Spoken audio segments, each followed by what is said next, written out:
Good afternoon, everyone. I'm James Crummell. Broad Street Market vendors will be getting an update on the city's short-term plans for a temporary structure after fire destroyed part of the market's brick building last month. Our Sonica Bargo joins us live in the ABC 27 newsroom with the latest. Good afternoon to you, Sonica. Good afternoon, James. Well, the city will be meeting with those business owners later today to share the proposed layout of this temporary structure.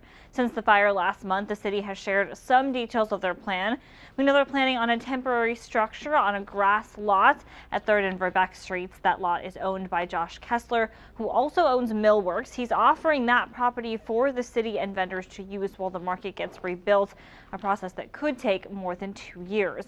The structure will have HVAC, running water, sewer, and the city is working on getting the vendors everything they need. Now, it will be a much smaller space, about 5,000 square feet, but vendors have told us they're still excited to see the plans.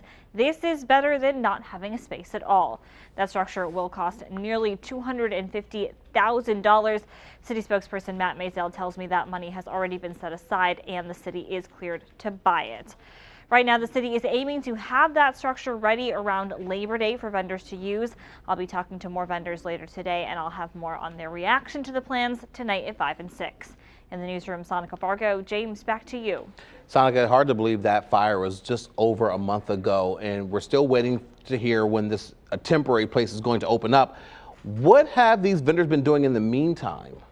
So many of the vendors that had stalls in the brick building have been setting up in the courtyard outside the market that's between the brick building and the stone building, which was undamaged. So if you go to the market, you'll see some of them set up with tents when the market is open. Some of them have found temporary spaces nearby. Elementary Coffee, for example, has a pop-up at Radish and Rye, which is right down the street. And some of them have other locations that they've been focusing on during this time. So there's a variety of different solutions that they've been trying to work with, but this temporary structure is something that a lot of them are excited about. It'll give them a space once the weather gets worse to continue selling their products. So that's one of the reasons that the city really wants to get this up before fall and winter.